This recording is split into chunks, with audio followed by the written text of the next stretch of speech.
fenómenos profesionales, pero bueno, creo que tras la estupenda charla que nos ha dado el compañero Pedro Munuera, pues sí que lo vais a entender mucho mejor porque ya os lo vais a saber seguro. El objeto de la charla es establecer un protocolo quirúrgico que de manera conceptual pues nos albergue las distintas opciones terapéuticas ante el tratamiento del Alus limitus, Alus rigidus. Hemos seguido como protocolo un protocolo aceptado por la Academia Americana de Pie y Tobillo, que se publicó en el año 2003 en el Foot and Ankle. Como muy bien ha explicado antes el compañero Pedro Munuera, cuando tenemos un Alus limitus vamos a tener una elevación del primer metatarsiano, vamos a tener un metatarsiano, una falange, un dedo que se nos va a poner en equino, vamos a tener compresión articular y vamos a establecer un protocolo para ver cuándo vamos a hacer un procedimiento que nos salve la articulación, cuándo vamos a hacer un procedimiento que no nos salve la articulación, dependiente de los estadios radiográficos. Vamos a intentar establecer lo que es un algoritmo de actuación para tenerlo de una manera clara y sencilla. Pues Alus limitus y Alus rigidus va a ser un procedimiento patológico, progresivo, degenerativo, que va a afectar a la primera articulación metatarso-falángica, que va a cursar con una disminución progresiva del rango de movimiento, a la vez que se van a producir cambios estructurales degenerativos en la propia articulación, finalizando en un proceso de anquilosis. Datos clínicos significativos. Los pacientes que cursan con Alus limitus y Alus rigidus suelen referir, y digo suelen porque en ocasiones no se va a corresponder la alteración radiográfica con el dolor, pero sí que suelen referir un dolor localizado en la primera articulación metatarso-falángica. Va a existir rigidez articular y limitación del movimiento. El comienzo de los síntomas pueden ser insidiosos o no, dependiendo de la etiología. El incremento de los síntomas suelen ir asociados a aumento de actividad, al uso de calzados inadecuados y a determinadas actividades laborales que exijan un exceso de extensión de la articulación. Suele haber síntomas asociados como metatarsalgia lateral y alteración de estructuras superiores por marchas compensatorias. ¿Cuáles son los hallazgos exploratorios? Signo típico va a ser la exóstosis dorsal. Vamos a tener una elevación del primer metatarsiano, se va a quedar descubierta la zona dorsal y vamos a ver esa prominencia. La dorsiflexión va a estar limitada por el choque que se va a producir entre la falange y la zona dorsal del metatarsiano. La movilización puede ser dolorosa, con o sin crepitación. En esta situación, para poder realizar una correcta marcha, vamos a encontrar adaptación de la articulación interfalángica, pudiendo encontrar un edema bajo esa articulación y metatarsalgia central. Etiología. Sí que le quería preguntar, igual luego en la mesa redonda, siempre hablamos de morfología, forma de la cabeza. ¿Habéis encontrado alguna vez una cabeza cuadrada en niños o en pacientes que no tienen patología? Siempre hacemos radiografías a gente con patología y siempre suele ser, por lo menos en mi experiencia, gente mayor. Aquí sí que vemos una cabeza cuadrada, también en el eje sagital. Esto es producto de la compresión que se produce cuando tenemos o bien una falange larga o bien un metatarsiano largo. La forma de la cabeza, no sé, desconozco si será anatómico o consecuencia de los factores anteriores.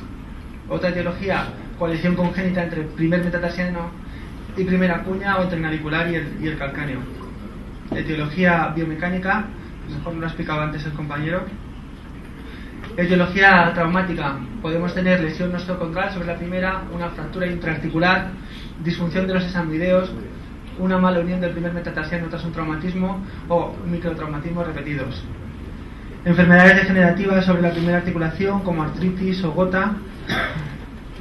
Alteraciones neuromusculares con desbalance de musculatura intrínseca y extrínseca que nos produzcan la compresión y el Alus limitus. Y por supuesto, como no, secundario a una cirugía previa, que vamos a tener elevación anormal del primer metatarsiano, una excesiva longitud del primer metatarsiano, excesiva fibrosis por una mala disección, disfunción de los sesamoideos, después de una incorrecta alineación de la primera articulación, lesión del cartílago, si hemos mantenido una inmovilización demasiado tiempo o tras una necrosis metatarsal. Llegado a este momento, nuestro algoritmo podría quedar así: datos clínicos significativos, hallazgos exploratorios, sintomatología asociada. También vamos a tener unos hallazgos radiográficos. Esto es un proceso degenerativo. Nosotros hemos sacado de la bibliografía una clasificación en cuatro estadios que nos van a mostrar la degeneración progresiva de la articulación. 4 grados: hallux limitus funcional, artrosis establecida, fase de anquilosis y estadio de anquilosis. En el grado 1 sería el hallux limitus funcional, en el cual vamos a tener un metatarsus primus elevatus. El hallux lo vamos a tener en equino. Va a existir una hiperextensión de la articulación interfalángica del primer dedo y esto va a cursar con una pronación subastragalina. Clínicamente, la flexión dorsal articular en descarga puede ser normal o es normal, pero en carga sí que va a estar limitada por el ascenso del primer metatarsiano. Puede existir dolor al realizar gestos extremos, sobre todo por pinzamientos de partes blandas. En la radiografía no se aprecian cambios degenerativos, pero sí una esclerosis subcondral, como ya ha comentado antes también el compañero. El grado 2 sería la artrosis establecida. Vamos a tener los signos típicos de artrosis: adaptación articular, desarrollo de cambios proliferativos y destructivos de la articulación.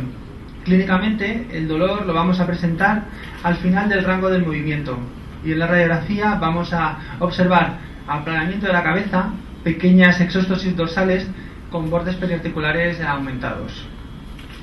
Seguimos avanzando. El grado 3, además de tener todo lo anterior, vamos a tener un estadio de deterioro articular con artritis, artrosis, una marcada rigidez. La crepitación la vamos a encontrar ahora no solo al final, sino en todo el rango del movimiento. Y en la radiografía vamos a encontrar osteofitosis, particularmente en el dorso, un aplanamiento severo de la cabeza del metatarsiano, estrechamiento del espacio articular, quistes subcondrales y degeneración del cartílago. Como bien, no sé si se aprecia bien tanto en la radiografía como en la imagen intraoperatoria.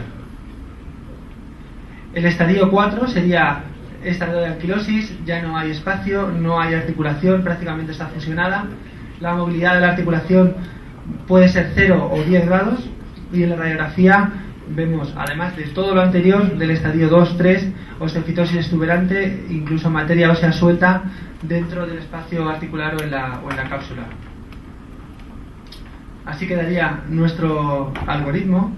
Continuaríamos. Una vez que tenemos bien diagnosticado, con los hallazgos exploratorios, con la sintomatología asociada, una vez evaluado bien los hallazgos radiográficos, en ese momento vamos a tener unas opciones iniciales de tratamiento. ¿Cuáles pueden ser?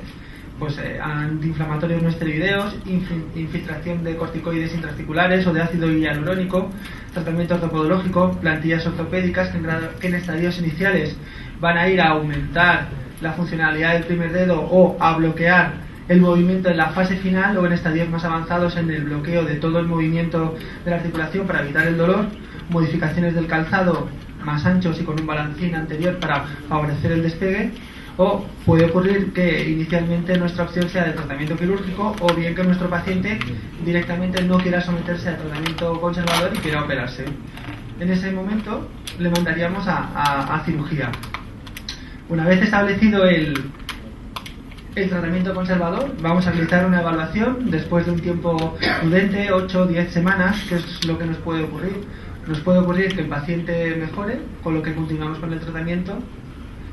Puede ocurrir que mejore inicialmente, pero que después empeore, con lo que le mandaremos también a cirugía. O que tras el tratamiento inicial, en ese periodo de 8 o 10 semanas, el paciente no mejore y le mandemos a cirugía.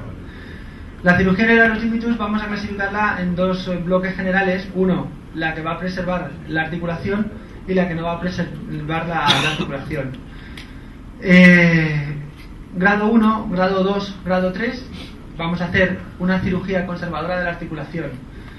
Y va a ser una decisión que la vamos a basar en el tipo y grado de deformidad, así como en la localización de los cambios degenerativos. Y grado 3, grado 4, vamos a utilizar técnicas destructivas de la articulación, una decisión basada en la edad, en la edad del paciente y en su actividad.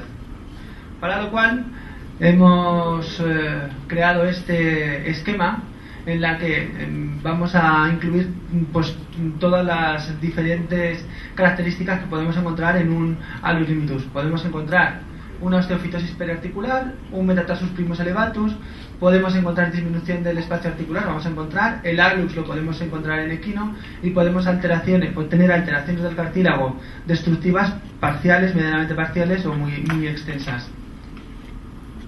En el primer caso realizaremos una toaleta articular, lo que es una queilectomía, incluida la modificación de Valenti.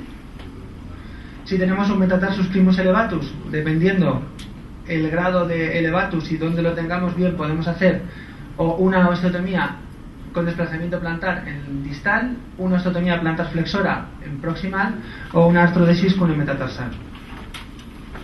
Si tenemos disminución del espacio articular, vamos a realizar una osteotomía descomprensiva, bien en el metatarsiano o bien en la falange. Si tenemos el alux equinus, vamos a realizar osteotomías realineadoras tipo Waterman modificado o Borey-Kesey. Y para las alteraciones del cartílago realizaremos condroplastias, lo que son perforaciones sobre el cartílago.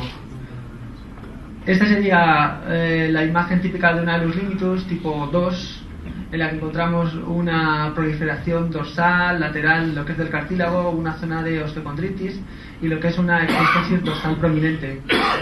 Bueno, ahí no se ve.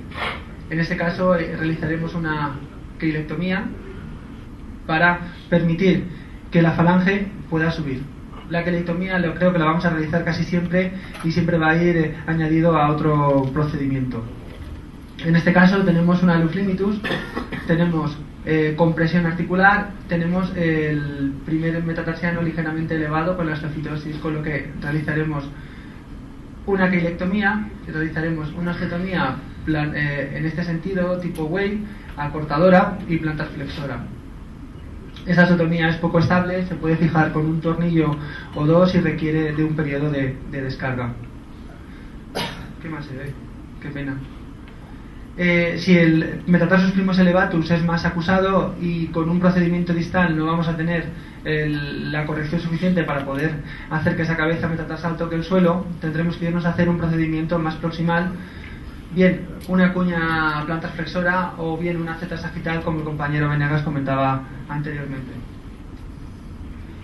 En el caso de tener también un metatarsus primus elevatus con un limitus, también podemos hacer una fusión metatarso cuneana con los dos tornillos fijados como el compañero Balar. Podemos realizar osteotomías descompresivas tipo modificación Austin.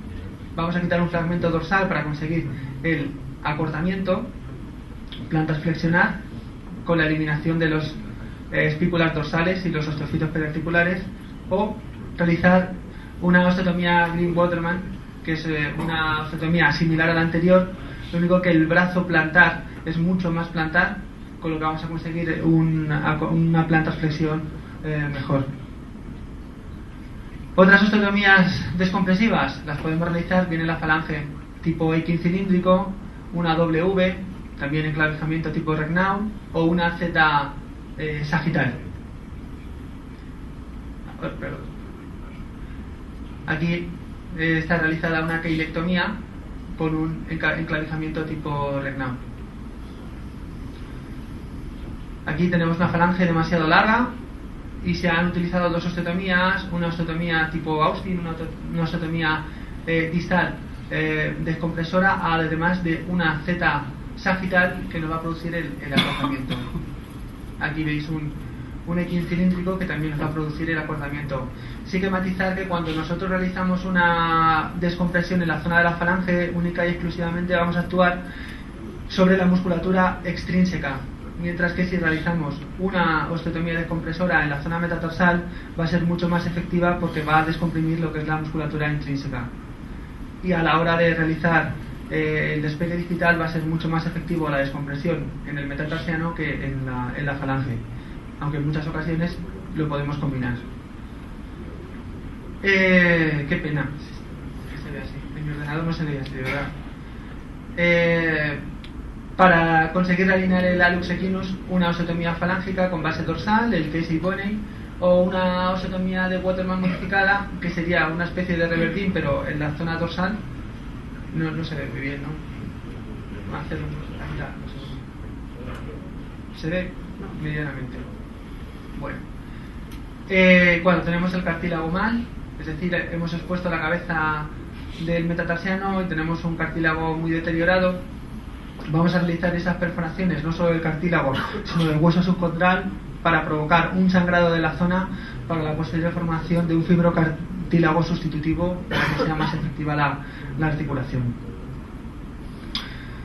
En estadio 3, estadio 4, probablemente la calidad de nuestro cartílago no sea efectivo y tendremos que utilizar un procedimiento destructivo de la articulación. El propósito de la realización de este protocolo es el intentar albergar todas las opciones, por si yo no creo que pasado mañana se me ocurra hacer un mayo, pero igual alguno de nosotros sí, está descrito y está dentro del protocolo, dentro de las artroplastias. Cuando pacientes de todas las edades podemos realizar una artrodesis. La literatura marca la artrodesis como mecanismo de elección ante una articulación que esté muy dañada. Nos va a dar mucha estabilidad en la columna medial y tiene la complicación de colocar el dedo en una buena posición para que nos permita realizar una buena deambulación y no tener problemas con el calzado. Para pacientes de edad avanzada sí que está recomendada el uso de las artroplastias, habitualmente de tipo Keller, resección de la base de la falange, el mayo, que sería resección de la carilla del metatarsiano, combinación de ambas, o la artroplastia de Valenti. El doble implante de silicona no está recomendado pues para pacientes jóvenes y para pacientes que tengan una actividad elevada. Es bastante incapacitante porque para poder colocar el implante tenemos que resecar bastante zona de la base de la falange, con lo que va a ser muy lesivo para la musculatura intrínseca. Sería mejor en ese caso utilizar un implante metálico, que con una menor resección de hueso, del cartílago o hueso subcondral, nos va a permitir colocar la prótesis mejor. También podemos utilizar un implante total, pero es más complicado. Hay otras alternativas mejores, tiene muchas complicaciones, sobre todo unas complicaciones de estabilidad, para evitar lo que es que la base de la falange se nos luxe sobre el metatarsiano, y pues es más complicado. En este caso tenemos una hallux limitus con una artrodesis. Sí que comentar perforar lo que son los dos huesos subcondrales para favorecer el sangrado y tener una mejor cicatrización de hueso. Esta sería la artroplastia de Valenti. Serían dos osteotomías oblicuas que convergerían en la zona plantar, respetaría la zona del sesamoideo, y es una opción. Lo que es la artroplastia de Keller, muy conocido y utilizado también por nosotros. Hasta en estos momentos, hablando con Joaquín Balaguer, tenemos una influencia que hemos utilizado mucho el Keller. Quizás es ahora cuando hacemos menos Keller, pero para mí Keller siempre ha sido San Keller, y cuando uno hace un Keller no se va a dormir muy a gusto. Este es un Keller hecho por mí, la verdad, y con resultado aceptable, muy aceptable en este momento, aunque sí que últimamente intentamos respetar al máximo las coyunturas. Estos serían otros dos tipos de artroplastia, la artroplastia Keller-Mayor. Bueno, un hallux limitus utilizando un hemiimplante, un hallux limitus utilizando lo que es un hemiimplante. Creo que de esta manera hemos reflejado las diferentes opciones terapéuticas para el tratamiento del hallux limitus. Espero que no haya sido me haya alargado demasiado y no me hayáis entendido bien. Muchas gracias.